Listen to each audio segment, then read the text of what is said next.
Welcome to Own the Chaos. The stock market is crazy and chaotic. And crash. You son Oh, God. Hold on.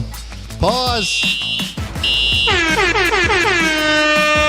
Brad and Fat Man Zoom are here to help you own it. They were targeting Wall Street when they should have been targeting Capitol Hill. They should have been targeting DC. This is the same thing, and this is what people keep missing. Taking it to the suits, being relatable and hilarious. You bought GameStop at 400, didn't you? To the moon, baby. To the moon. Get ready to own the chaos in 3, 2, 1. What's up, everybody? Welcome to Own the Chaos. My name is Brad. That is Fat Man Zoom. The stock market is crazy and chaotic, no more evident than what it is doing today. But before we get into any of that, Fat Man Zoom, why don't you hit everybody up to starting 5? I can do that. All right, starting 5, we got Savvy Money Show, who made a ton of money on Activision. Shout out, got an Activision at $60. Good job. Ralph Vandenhoek, Jeff Panika, Don Francho, and Zion Khan. You guys are our starting 5. Welcome to Own the Chaos, guys. I keep saying, I actually mean to say welcome to Stock Market Live. Welcome to Stock Market Live. We are live every Monday through Thursday at 3:30 p.m. Eastern time, where we talk about what's going on in the market, any particular headlines. Obviously, earnings is what we've been talking about lately, but we had some headlines come out today, so we'll certainly get to what happened in the market. I know a lot of you guys want to discuss that. Rough day, choppy day. We'll talk about that towards the end. We'll also talk about sort of what that means moving forward. When will this pain end? Specifically from a headline perspective, though, we got big news coming out of Microsoft and Activision. Yep. We've got some 5G potential news that we can talk about. And we also have something else that I forgot. I'm just not here right now. We got earnings. We got earnings today. We got earnings too. I'm missing something though. The banks are getting hammered. What else are we missing? Maybe I'm not missing it. Interest rates, the 10-year yield hit a 2-year high.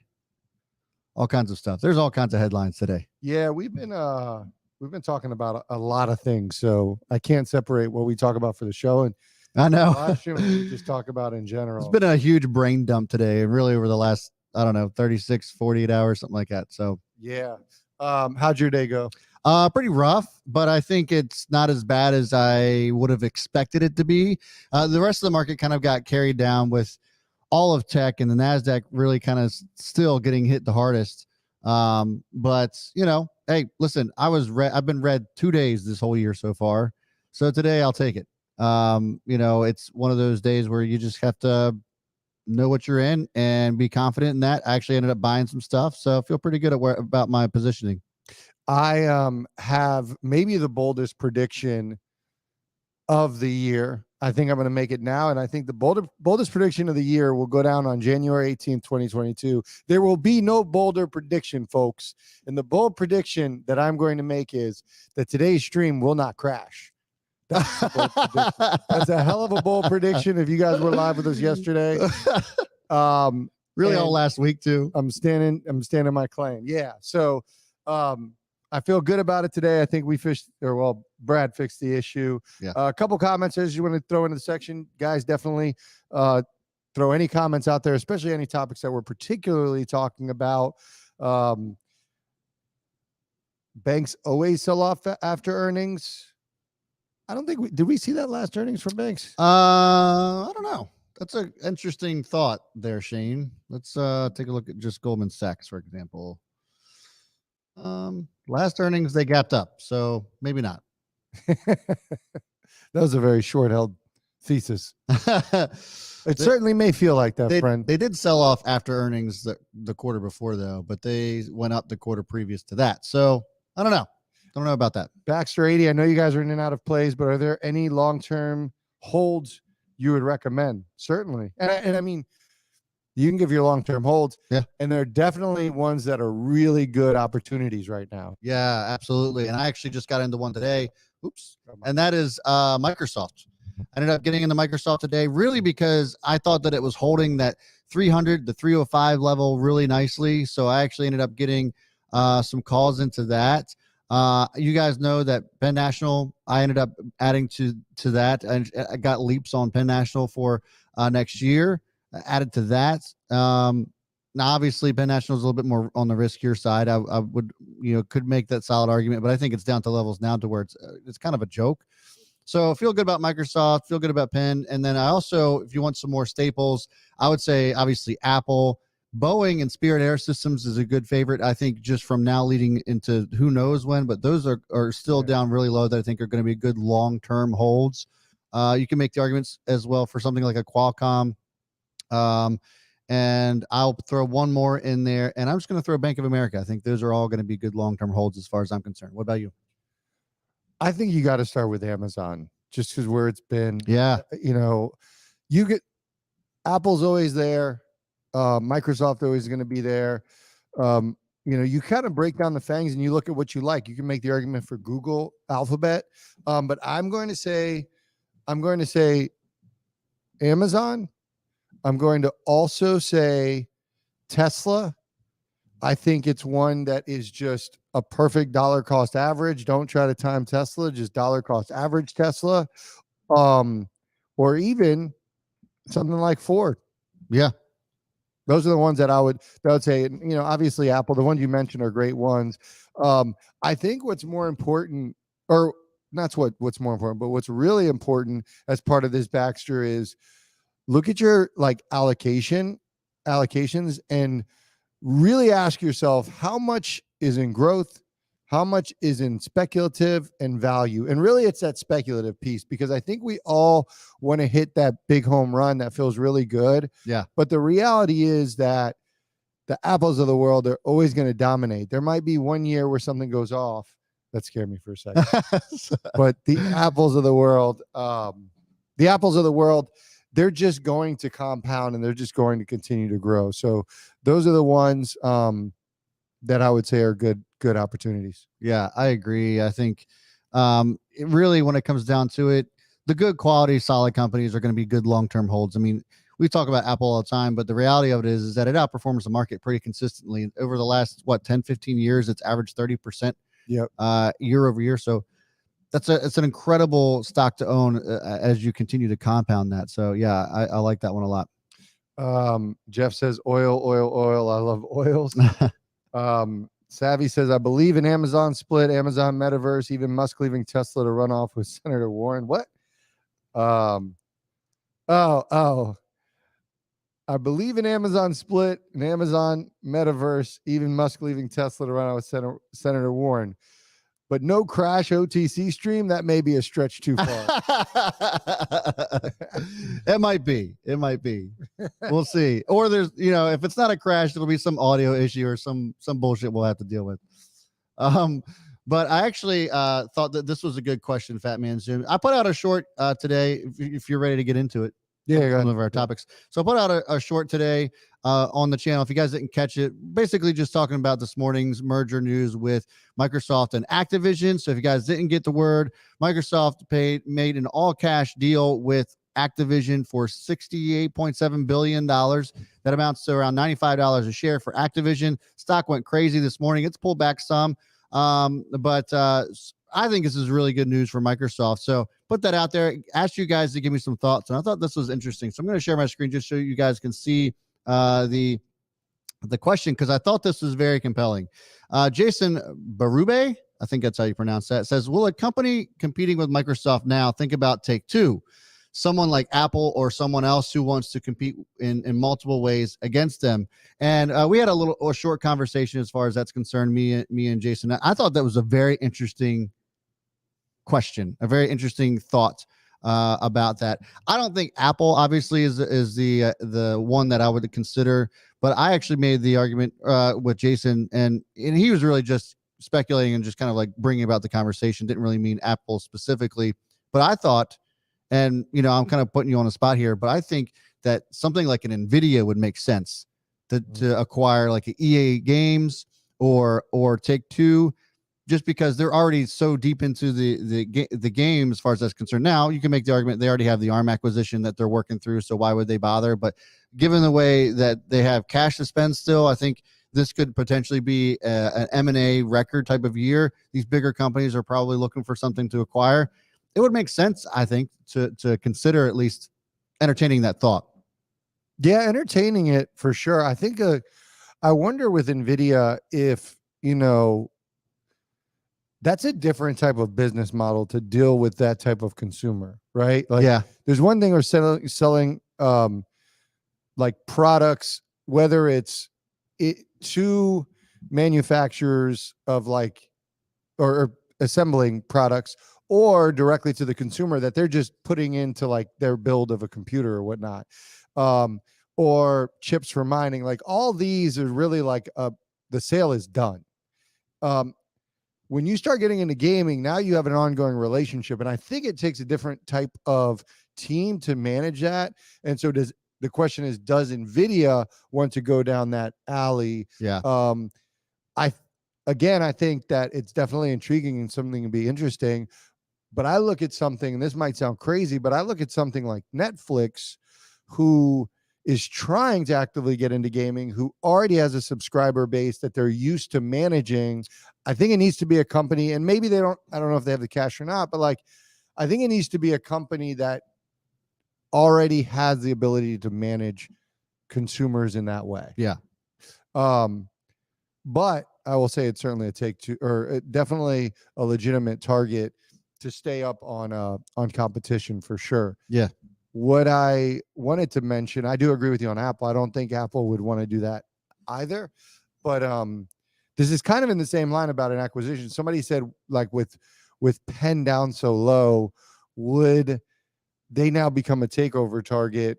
And I think the answer is pretty clearly no. And the only reason is they could be a takeover target, but they're not going to agree to that. No. Like if you think you're valued more, then like, why would you sell yourself for pennies? Yeah, it doesn't make any sense. So like, yes, if there's a company that's like, struggling for cash and loads of debt and struggling to be profitable, then a low valuation could come into play. But Penn doesn't fall into that boat. A lot of Penn, I don't want to say Penn haters, but a lot of like kind of Penn bashing the last 24, 48 hours. It's interesting. I mean, rightfully so. It's hit 52-week lows again. So I understand the hate, but we just got to not pay attention to that noise. Just getting back onto Microsoft, though, just to finish the thought. So I think there's some interesting moves at play. The FTC and the FTC and somebody else within government. Damn. Somebody put it in the chat. The SEC? No, is the FTC, the Federal Trade Commission, and somebody else is getting together tomorrow to kind of discuss potential, moves forward on regulations when it comes to these larger companies acquiring other ones and basically becoming a monopoly. So I'm wondering if there's some inherent risk here with, announcing this merger now with Activision. Obviously, I still think it's the right move. I think this is huge for Microsoft. Yeah. And they could turn this into something really great. Obviously, Microsoft has had history of not doing that, but I think this could be a massive move for Microsoft. They're now the third largest gaming company in the world next to Tencent and Sony. But is there real risk involved here trying to go after Activision? And does the deal actually go through? I think you expose yourself for sure. And Microsoft has been benefited from kind of flying under the radar for as large as it is. I don't see the same scrutiny that like Apple and Facebook, potentially Amazon get. Yeah. But I feel like when you do these sort of things, now it's the potential to put yourself sort of in the forefront, and it could be something that draws attention. Not saying you should or you shouldn't do it. Obviously, we've talked about Microsoft's history with acquisitions and how that plays out. But clearly, they're trying to make moves, and the more you put yourself out there, I think the more you expose yourself with anything. It doesn't even have to be with Activision. It just, now that people are looking at you, they might start digging, and what are they going to find? Yeah. I agree. And Don put up a comment here, says, I love Monopoly talks. Those are the best dip buys. Fear for nothing because nothing ever happens. And isn't that the truth? I mean, how many times have we seen the big tech companies come in here and talk to Congress, and then they just berate them, and then nothing happens? They literally, like something like a BABA happening is almost impossible. because they're too big to fail. Like they're too big. Could you imagine what would happen? Like we talked about Apple and how it's performed. Like it is consistently like top performer in the S&P, right? Yeah. So could you imagine what that means for everything else if you tried to like mess with that? And I think regulators understand that. I think Congress understands that. I think part of this is just like a dog and pony show and just to say we did something. Yeah. But they know that they can't take down a company like that. You're asking for, I mean, but you potentially could overcome that, but you're basically guaranteeing yourself to go into a recession and a stock market crash pretty much instantly if you do that. It's career suicide. Yeah. Is basically what it is. And I mean, to your point, like, what do these companies bring to the U.S. economy, right? I mean, they're huge parts of our very own GDP. Mhm. So you start messing around with that and not being careful with how you regulate this, it could have serious impacts long term on the economy as a whole as well. Yeah. Well, we'll see. Good moves by Microsoft. We'll see who else makes moves. We've been talking about this. You know, what's going to happen with we feel really optimistic about the economy. We see people spending money. We see, growth continuing to happen especially for these big companies. They're going to have to use it. These growth companies are going to have to use it. So what other moves are going to continue to be made? Do we see somebody like Meta Platforms? Do we see somebody like Amazon, whoever making moves? And we've seen Amazon. That actually could potentially be one for take two as well. Fair point, because I mean they already have the attachment to Twitch. I think that marriage certainly makes a lot of sense. Yeah, so that'll be interesting to see. I really like what Amazon's doing. Microsoft, hey, at the end of the day, making moves I think is always a good thing. Yeah, I agree. I want to talk a little bit about the earnings that already did happen. So Goldman Sachs reported earnings. Disappointing to say the least. And we've we talked about that as sort of the kickoff to like where we would go to set us up for this week. Didn't look too good. Mixed earnings. I want to talk more about, is this a sign of things to come, or is this sort of like an isolated incident, not just with banks in particular? What does that mean for banks? But what does that mean for the other earnings? This is an indication of what we're going to see in other earnings coming up. That's a fair question. So I'm a bit surprised, obviously, that Goldman missed earnings. But as you kind of dig into the weeds a little bit, it makes some sense. They lost some money on costs due to trading or lack thereof. And then the costs to pay people to work for them was also a big point of emphasis on their earnings and just expenses, because the revenue came in above expectations. So making the money wasn't the problem. It was the costs that they incurred this quarter that was the real issue. And so I think that this could potentially be a theme leading into earnings, especially because of the labor shortages that we're experiencing. So if it's impacting banks like Goldman Sachs and the like, then there's reason to believe that we could see that same issue kind of ripple throughout the rest of the earnings season this season. So I think that there is some cause for concern as far as that goes. I know you have a thesis on like the banks as a whole. What do you think as far as the other banking stocks, and how do you expect them to perform or them to report? Yeah, so I think that there's something to be taken away from as far as this is concerned. We're seeing a theme. The investment banks, i.e. Morgan Stanley has yet to report, but we have JP Morgan that reported and obviously Goldman Sachs now. And so I think that the theme here is that the investment banks are the ones that are kind of really taking the hit. But you look at something like a Wells Fargo, I think the lending side of the banks is the wild card. Wells Fargo did really well and outperformed, beat earnings expectations. That stock did really well on Friday. Obviously, it's pulled back today because of everything else that's been going on, but that was really encouraging, which is why I'm going to remain into my Bank of America position, because I think that could be something that maybe separates it from the rest of the crowd. The lending side of things, could continue, especially as rates go up. And so I think that even if Bank of America comes in and disappoints. I have those calls out a pretty decent amounts as far as time's concerned. They're pretty much right at the money. So I think that I feel really confident in holding that. And as we get closer to, the Fed tightening up and interest rates going up, we're already seeing the 10-year go crazy. I think that the regional banks may outperform some of the investment banking this quarter, maybe leading into the first half of the year. That certainly makes sense. I'm wondering, this could be an opportunity, not saying you should jump into Goldman Sachs, which is down nearly 7%, but more considering if this sell-off does happen, if you still look at the relative strength of the bank, as you mentioned, it's strong and the outlook looks really good. Yeah. Could we see some buybacks, right? Yeah. And so that's one thing I think that could get these back on track is obviously, a turnaround in earnings. But really something like dividend hikes, or more importantly, a great time. If your stock tends to go down further, why not buy it back, create more value for existing shareholders? Yeah. And I think it's also important to clarify just the reaction here is grossly over exaggerated. I think this is a bit of a panic sell. I mean, you have maybe just some compounding here, poor earnings, plus the market's all over the place, people reacting to that. And the Dow's really kind of being carried down with Goldman Sachs here as well. This seems kind of ridiculous.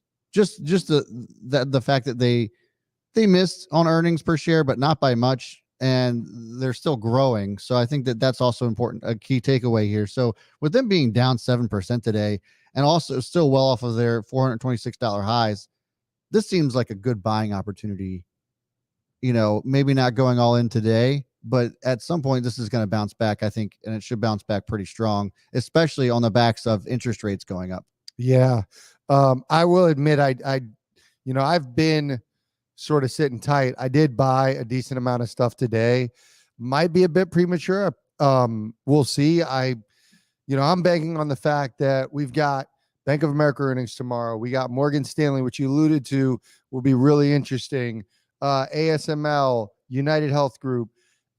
And then after hours, we have Alcoa United. And then, Netflix is the big one for Thursday. So those I think there's enough there that could turn things around. And obviously, we'll talk about the yields and inflation in general. Yeah. But I view today as an opportunity. I still have cash, but I did buy a good amount of stuff, particularly dollar cost averaging on certain things. I did add to Bank of America. I added to Spirit Aerosystems. I liked how it held up today. Yeah, that really did hold up pretty good today. So, and then randomly, I actually added to my son, or I put an order to add to my Solana if it goes down to 135. So I was really active right before the live stream. I do remember the topic that I missed. What you got? Because I tweeted it. I didn't put it in our notes. Blink charging station. Oh, yeah. So Blink and GM had a partnership, which just kind of flew under the radar. And I didn't want to miss this because this performed really well today, i.e. Blink. But there's a partnership that they announced with GM where they're going to be delivering EV charging stations to GM dealerships across all 50 states. Awesome partnerships. We've seen EV charging stations beat down, but we still have very high convictions on charging stations, especially if this EV boom that everybody keeps talking about happens. Yeah. How are we going to charge those vehicles? Right. So great partnership with for Blink. I think this reaffirms sort of GM's position as when in regards to the EVs.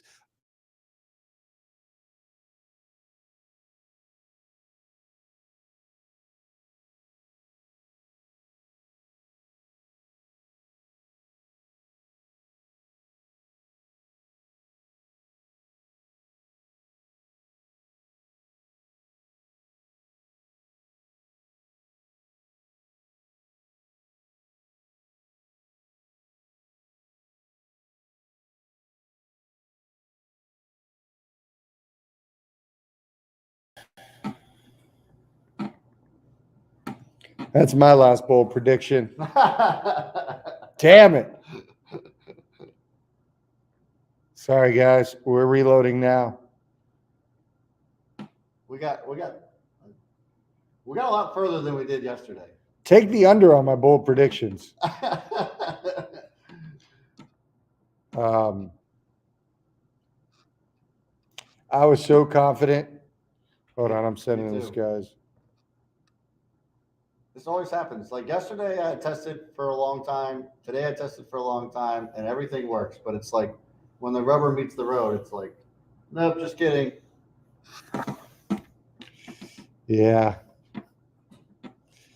All right, guys, as we go, we'll have 15 minutes when we load back up. We'll wrap up the Blink Ford conversation, and then we'll get right into this overall stock market and today's downturn. So we'll go, yeah, Don. That's why it's called a bro prediction. Listen, if you go to a bro prediction, you can't be half in. You got to go all in. I'll always be that way. Like Jonathan Schreiber and his Cardinals like yesterday. Oh yeah, Jonathan Schreiber. Is he here? I don't know. I didn't see him show up. All right, we'll pull her back We up. would rather that. All right. Oh. Hold on. Is that a different stream? We would rather that bold prediction fail and others come in. Yeah, no kidding. Yeah, that if anyone would fail, I guess you'd vote for that one to fail.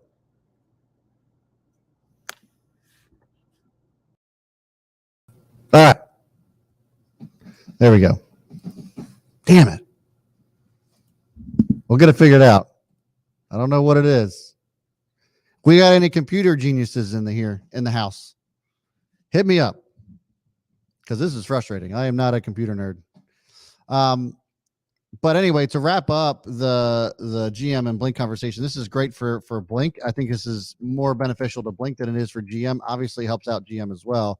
But given how far Blink has come, I think the upside here certainly much better for them than it is for GM. Yeah, for sure. I'm really interested to see if this can continue to run, just because it's speculative. It's obviously what we've said to kind of stay away from, but it'll be interesting to see if this news can overcome sort of what the climate is as far as speculative,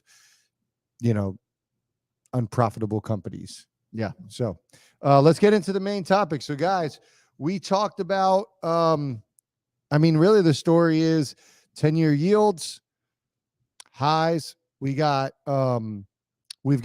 pretty much feels like everything is red today. Sell off across the board. There's some green here and there, a little bit of value that has green, but overall the market's been tough. And I think it's just a head scratcher and really just concern because there's fear, about what's to come. So you talk about the earnings and then inflation story. Yeah. Your level of concern. I don't have too much concern here. So to your point, the Treasury yield hit 1.865. It's actually at its highs right now as we're going into the close, which is why we're seeing acceleration of selling today. The Dow's down 542 points. S&P right now is down almost 2%, and NASDAQ is down 2.5%. This to me is I think we're getting close to I don't want to say the bottom of the correction, but I think we're more than halfway there, I would assume, to a potential correction, which is why I added this stuff today. I thought that the fact that Microsoft, despite all the selling off that we're seeing, still held its support. Yeah. That to me showed a good sign of strength. Now, listen, there's no guarantee that that's going to hold there. There's no guarantee that Apple's going to be where it's at tomorrow. But I think the fact that they're holding nicely makes a lot of sense, or it made sense to me as far as risk reward's concerned to kind of take a position there. The only thing that it really is green is energy. Crude oil is down up to $8.85 a barrel, 85.85. Sorry, a barrel. It's up 2.5%. It's on that trajectory to $100 a barrel, and it's looking like unless the government steps in or something happens, that's going to probably happen. So I don't know, man. This to me, I think feels a bit extreme. I wouldn't be surprised if we saw a halfway decent relief rally tomorrow, just based off of the extreme selling that we saw today.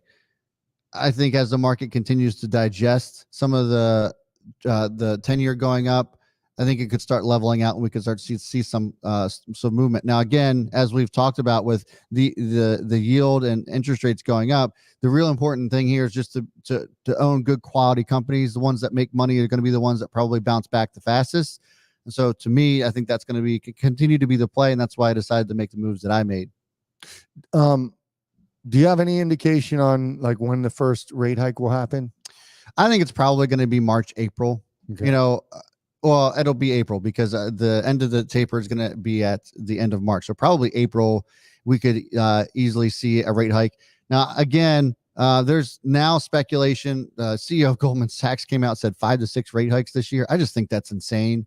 And I think with the Federal Reserve being very transparent about what their plans are, especially with the taper and tightening of the balance sheet, to me, with the 10-year doing this and with the market reacting the way that it is, it almost kind of seems like it's taking care of itself in a sense. Like he told you what was going to happen. We're seeing this correction take place. What is there left to have happen when the tapering's finally done and over with?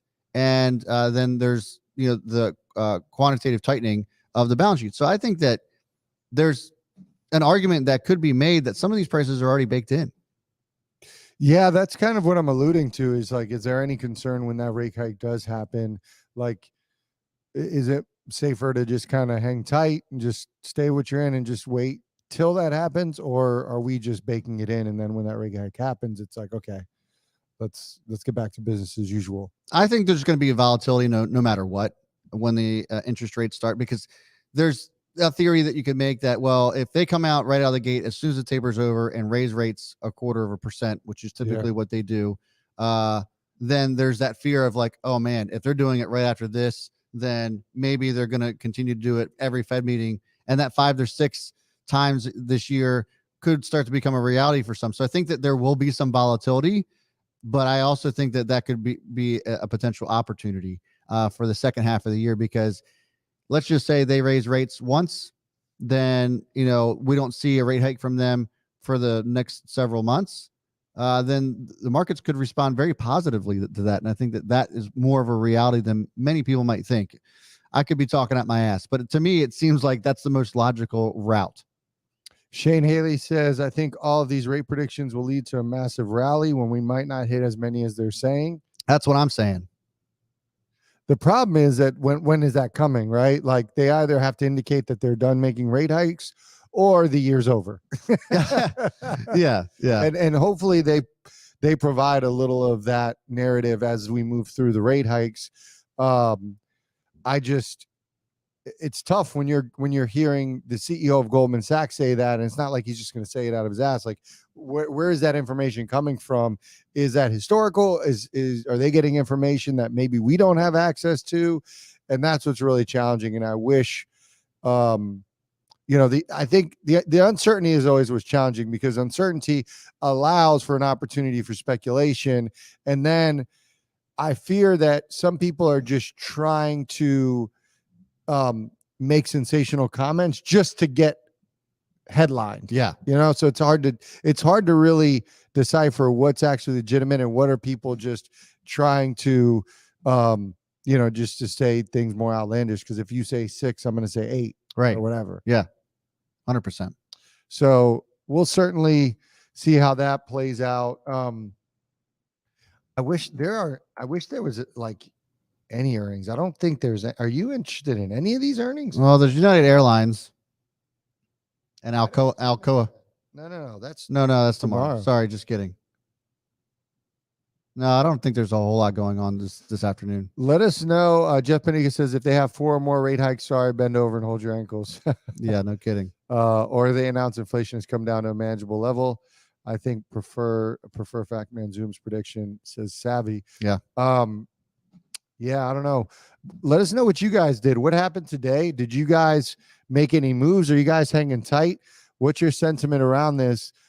Certainly we talk about there's always opportunities. I think the safe bet is always going to be in value. But by the same token, you can get something on discount, and that could, something that's a little bit more volatile can end up being a great opportunity for you. So throw it in the chat. Let us know. And while you guys are there, make sure you guys hit that thumbs up, hit that like button. And if you like the content, we are live every Monday through Thursday at 3:30 p.m. Eastern time. Hit that subscribe button and the notification bell to get notified when we go live. Yeah. So as you guys are making comments here, just one other topic of discussion I wanted to bring to the table was this 5G issue in the airlines. So there's a big to do today about the airlines and some of the issues that were arising with 5G towers going active. So there's this continuing conversation about this, and basically push came to shove. AT&T decided that they weren't going to activate any of their 5G towers that were anywhere near airports, and it actually didn't really look like AT&T was really impacted the stock as far as that's concerned. But that was green, and Verizon was green. Yeah. So I don't know. I don't know how this impacts anything moving forward, but it seemed as if, to me, that there's definitely cause for concern here. Obviously, we don't want planes crashing or anything like that, equipment getting messed up. But I thought that, I was of the understanding that we kind of already took the steps to make sure that wouldn't happen.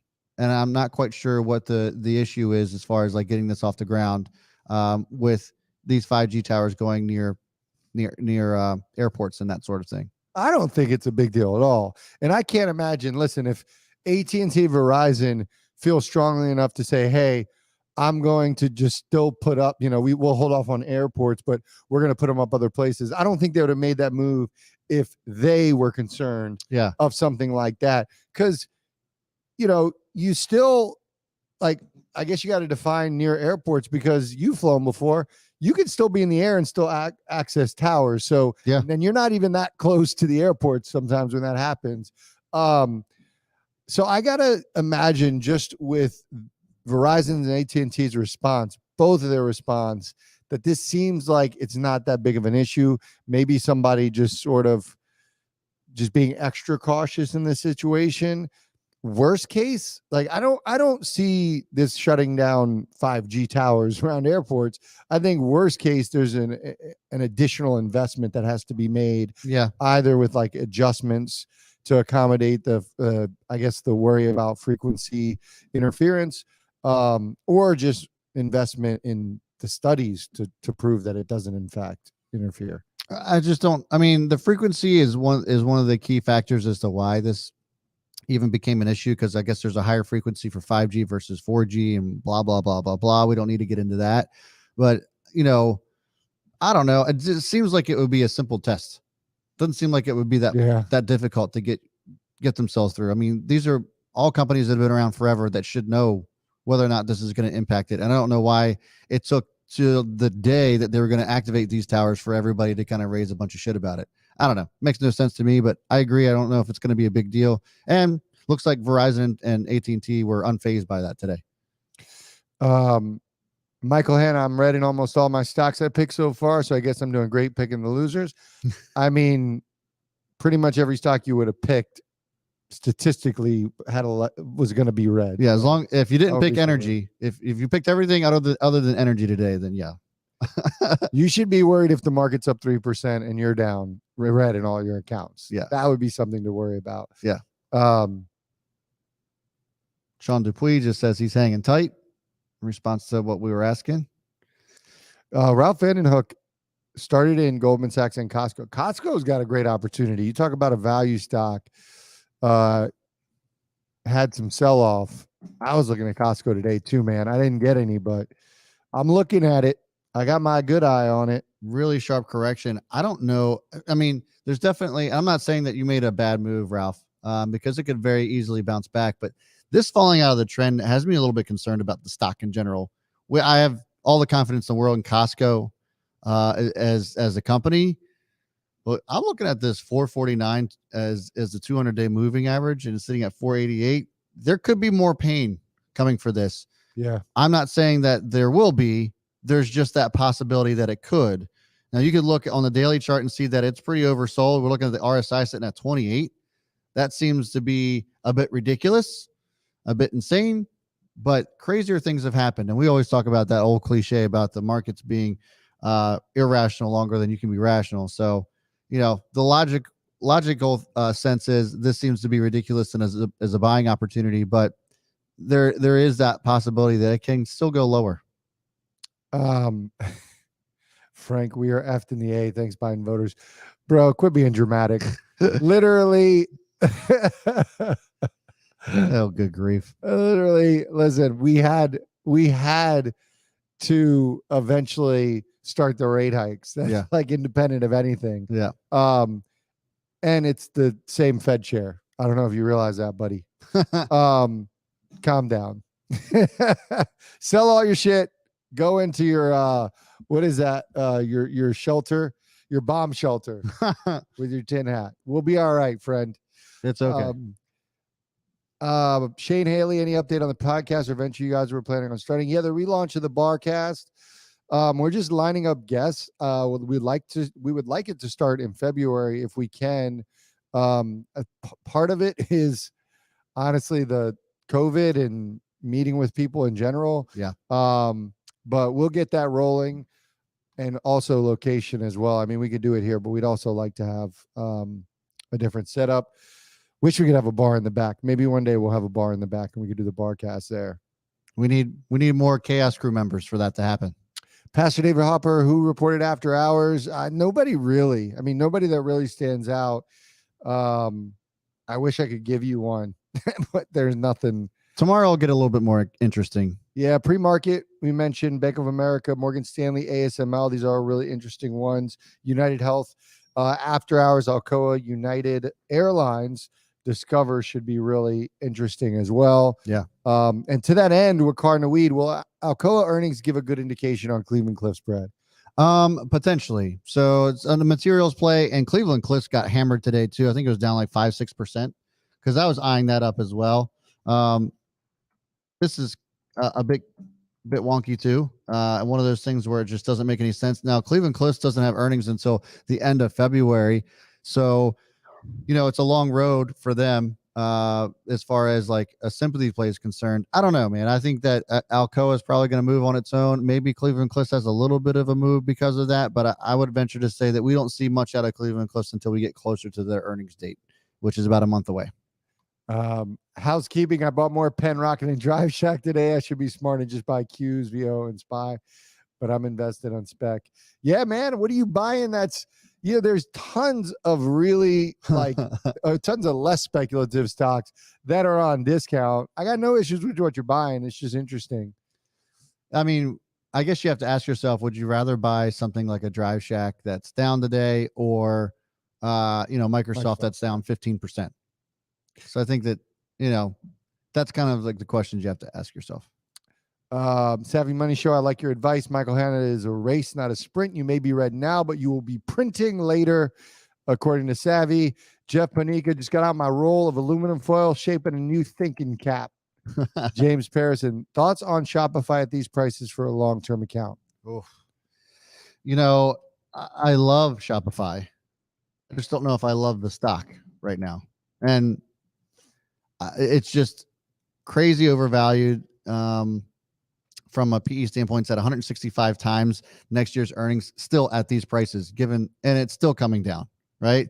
So you can make the argument that Amazon's also very highly valued if you're just looking at a forward PE, and okay, fine. But I don't know, man. I think that there's still some pain to come here for this one. It will be a buy at some point, and it will be a glorious buying opportunity, but I'm not quite sure we're there just yet. Another example, we've talked about this, where let's say you just wait for 1200 and a trend reversal. Yeah, you might have missed out on 20%, but there's still a multiple upside in that, right? You could have, what was the high? 1800, almost 1800, 1790 something. So you still have, let's say 40% move up in general. So I don't know, man. I get it, but we definitely should be cognizant of the trend and the trend reversal in general. So earnings are about a month from now. So if we start to see this continue to come down and then they surprise on the earnings, and that could make for a monster move for Shopify. But I think until then, we might see some continued pain there. Definitely a great stock for your long-term account as well. And if you just want to get in, establish a starter, cool. The reason why it's great for long-term is if you just dollar cost average and you just take your time and be patient on that. Yeah. You should be okay. Christopher Wisdom, I bought put options on Lucid. That move is the only green one in my portfolio. Hey, green's green. All right, guys. Tomorrow, we will be live again at 3:30. We will be watching the earnings of those stocks I mentioned, Alcoa, United Airlines, and Discover, amongst others. So make sure you guys tune in. Again, hit that thumbs up on the way out the door. And I will personally end with Jeff Panika's comment. Johnny Cash said, down into ring of fire. Buy wisely at this point, friends.